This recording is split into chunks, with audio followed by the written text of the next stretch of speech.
Nous disons souvent que l'Afrique est très riche, ce qui, à l'épreuve des faits, est très discutable. En réalité, une très grande partie de l'Afrique est pauvre, et même très pauvre.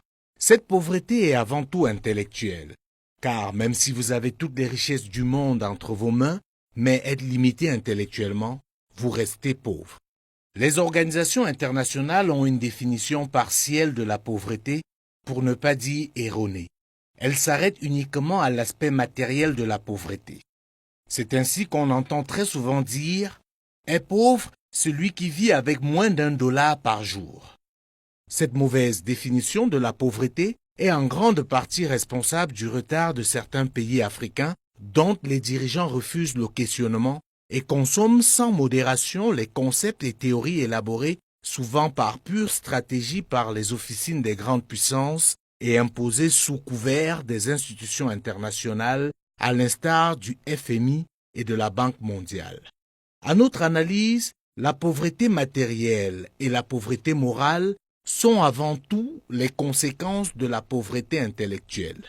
C'est pour cela que malgré l'extrême richesse du sous-sol africain, malgré le climat favorable, la plupart des pays africains restent pauvres. C'est cette pauvreté intellectuelle qui fait en sorte qu'un pays comme le Niger peut être l'un des plus grands pourvoyeurs d'uranium au monde et manquer cruellement d'énergie, obligeant sa population à vivre dans un délestage permanent, alors que c'est grâce à son uranium que certains pays produisent de l'énergie à revendre. C'est cette pauvreté intellectuelle qui fait en sorte que certains pays africains exportent des billes de bois et importent à prix d'or des meubles fabriqués avec les déchets issus de ce bois. C'est cette pauvreté intellectuelle qui pousse certains Africains à l'extrême docilité et entretient un certain complexe d'infériorité qui trouve son ancrage dans notre refus de nous révolter. Le mal est tellement profond que nous sommes devenus aujourd'hui les premiers défenseurs de notre aliénation. Notre système éducatif, notamment en Afrique francophone, est le fruit des autres. Dès la maternelle, on nous apprend le dogmatisme. On nous cache le questionnement. Le bon élève est celui qui récite le mieux ses leçons. Il ne doit pas chercher à comprendre les phénomènes qui l'entourent. Il doit se contenter de les réciter comme un perroquet, et c'est pareil au lycée et malheureusement à l'université. Très peu de place pour le questionnement. On est dans l'accumulation et la mémorisation de la pensée des autres sur leurs propres questions et sur les nôtres. Ceux parmi nous qui essayent d'aller à l'encontre de cette démarche sont moqués, qualifiés de pseudo-intellectuels. Pour bon nombre d'entre nous, le vrai intellectuel est encore celui qui aligne les citations des auteurs et s'inscrit dans la pensée de ses grands maîtres élevés au rang d'immortels par notre docilité. Ce qui rend riche, c'est la recherche et non la possession des matières premières dont on ignore parfois même l'existence et qu'on est incapable d'exploiter. Les pays riches sont ceux qui investissent le plus dans la recherche et l'innovation. Malheureusement, la plupart des pays africains investissent encore dans la consommation.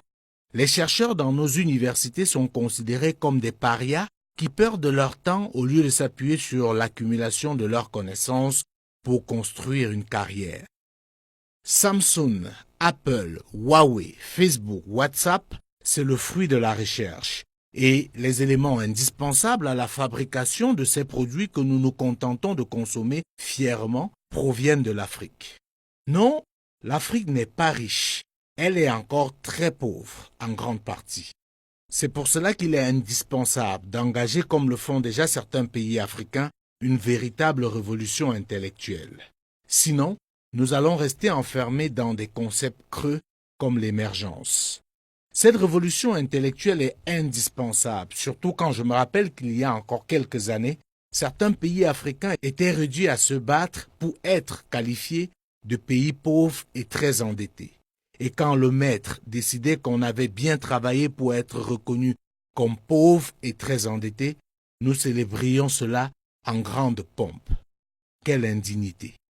En conclusion, la richesse ne dépend pas de ce que la nature nous a donné, mais de comment nous pouvons transformer notre environnement.